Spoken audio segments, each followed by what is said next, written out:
Panginoon, hinihiling ko po na pagpalain ninyo ang taong nanonood at nakikinig ngayon. Pagkalooban niyo po siya ng mabuting kalusugan.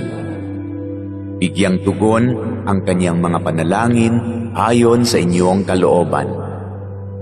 Loobin niyo po na magkaroon ng agarang solusyon ang problemang kanyang kinakaharap, lalo na ang problemang pinansyal at problema sa kanyang karelasyon at mga kaibigan.